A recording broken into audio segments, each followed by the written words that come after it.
Good morning, boys and girls.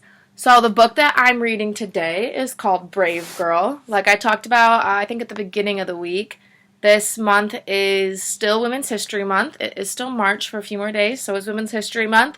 And so, the story that I want to read is called Brave Girl. It's about Clara and the shirtwaist maker strikes of 1909.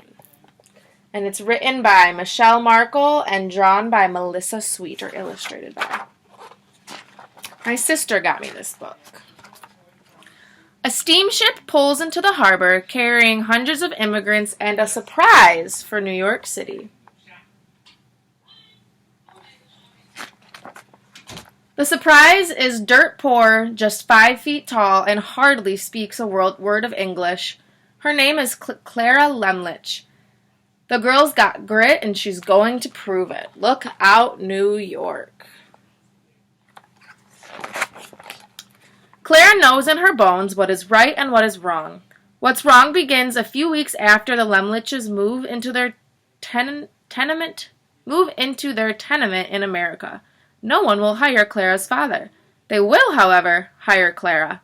That's right, Clara. Companies are hiring thousands of immigrant girls to make blouses, coats, nightgowns, and other women's clothing. They earn only a few dollars a month, but it helps pay for food and rent. So instead of carrying books to school, many girls carry sewing machines to work. Clara becomes a garment worker. So Clara is, maybe 11 years old, and instead of going to school, she has to go to work. From dawn to dusk, that means all day, she's locked up in a factory. Rows and rows of young women bend over their tables, stitching collars, sleeves, and cuffs as fast as they can. Hurry up, the bosses yell. Rat-tat-tat-tat-tat-tat, hisses Clara's machine. The sunless room is stuffy from all the bodies crammed inside. There are 2 filthy toilets, 1 sink, and 3 towels for 300 girls to share. Clara learns the rules. If you're a few minutes late, you'll lose half your day's pay. If you prick a finger and bleed on your cloth, you'll find. If it happens a second time, you're fired. The doors are locked, and you're inspected every night before leaving to make sure you haven't stolen anything from the factory. That does not sound fun. She wants to read. She wants to learn. At the end of her shift, though her eyes hurt from straining in the gaslight, and her back hurts from hunching over the sewing machine, she walks to the library. She fills her stomach with a single glass of milk and goes to school at night. When she gets home late in the evening, she sleeps only a few hours before rising again. So she works all day long at the factory and then goes to school after that because she wants to learn. As the weeks go by, Clara makes friends with the other factory girls. At lunch, they share stories and secrets as if they were in school where they belong. Clara smolders with anger, not just for herself, but for all the factory girls, working like slaves. This was not the America she had imagined. The men at the factory tell her they've been trying to get the workers to team up in a union. Then they'd strike, refuse to work, until the bosses treat them better. But the men don't think the ladies are tough enough. Not tough enough? Because we're girls? Oh, yes, they are, and Clara knows it. She'll show them. From then on, at the sewing tables... Oh, did I skip a page? No. From then on, at the sewing tables and on the street corners, Clara urges the girls to fight for their rights. When the seamstresses are overworked, she says strike. When they're underpaid, she says strike. When they're punished for speaking up, she cries strike. And the girls do.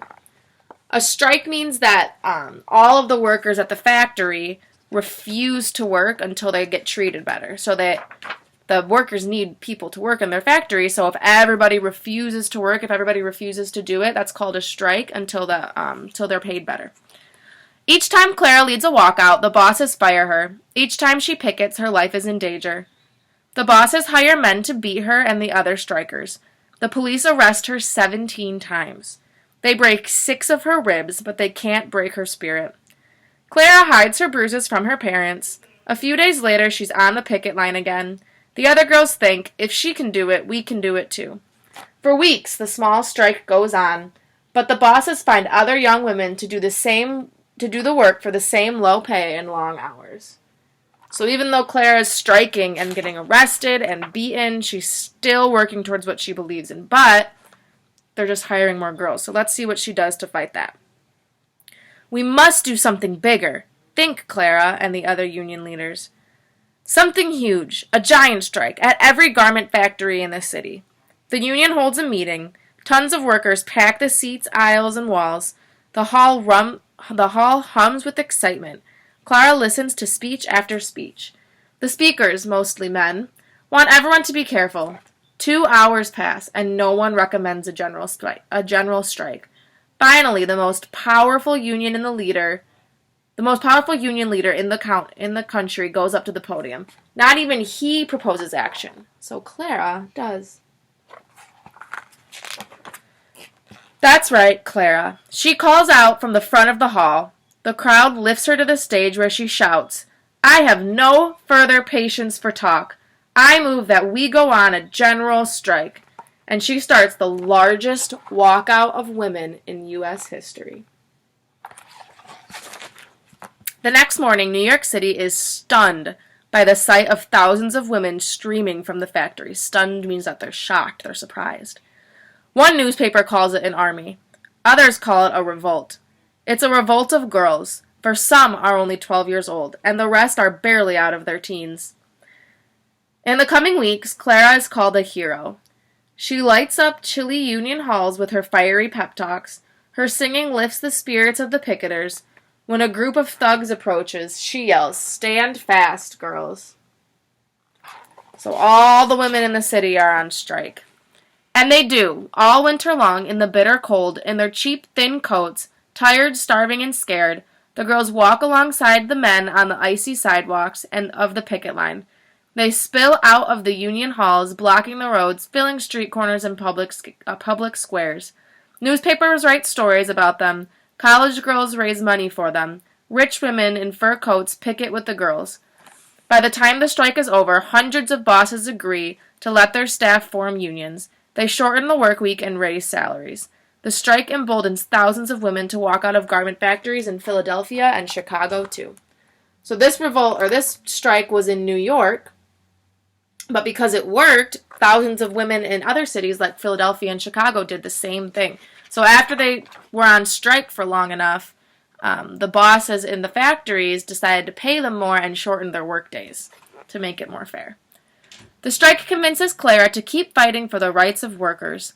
Her throat is hoarse, her feet are sore, but she has helped thousands of people, proving that in America, wrongs can be righted, warriors can wear skirts and blouses, and the bravest hearts may beat in girls only 5 feet tall.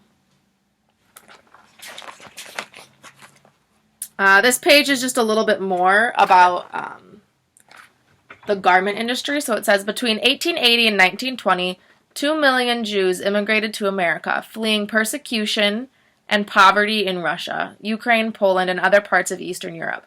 Many of these immigrants found work in the booming garment industry. In 1909, the year of the strike, nearly 400 factories employing 40,000 people made blouses for half the country. Of these workers, 80% were female, 70% were between 16 and 25 years old, and 65% were Russian, Eastern European Jewish. Many of the factory owners were Eastern European Jews who had worked their way up the business. Abuses were rampant through the industry. Many bosses shaved time off lunch hours, set clocks back at the end of the day to fool the workers, made them work longer hours, including illegal evening work, for very little money, forced them to pay for cloth soiled with blood or spilled food, and fired them at will. Some factories hired girls as young as 6 years old to cut threads from the garments. At the beginning of the 1909 strike, police and judges sided with the factory owners. 600 young women were arrested, and 13 girls, one as young as 12 years old, were sentenced to 5 days in the workhouse. Police brutality ceased only when members of the Women's Trade Union League, made up of wealthy and middle-class women, joined the picketers and held meetings to publicize their plight. When the strike ended, 339 waist and dress manufacturing firms allowed workers to form unions, shortened their work week, and increased their hourly wages. Some companies refused to negotiate, notably the Triangle Waist Factory, where the following year hazardous conditions led to a fire that claimed 146 lives. The tragedy raised public awareness even further about the evils of the garment industry. Clara, then in her early 20s, investigated health and safety conditions in the garment district for the union. In the aftermath of the strike, thousands of workers in Philadelphia, as well as Chicago, Cleveland, and Kalamazoo, that's in Michigan, struck for better working conditions or campaigned for the right to organize unions. Along with Clara, fellow strikers Pauline Newman and Rose Schneiderman took on leadership roles in the labor movement. The progress made by the garment industry activists affected jobs throughout the country. Though there are still wrongs to be righted, today's workers now have 5-day work weeks, overtime pay, and other protections due to the great part to labor leaders like Clara Lumlich and the thousands of brave girls who picketed in the winter of 1909. That is very interesting. So because of Clara, now we work normal hours, we get paid what we're supposed to get paid. So it was women like her that paved the way for us. So that's our story for today. I will be back on Monday with another story and another lesson. I miss you guys. I'll see you soon. Bye.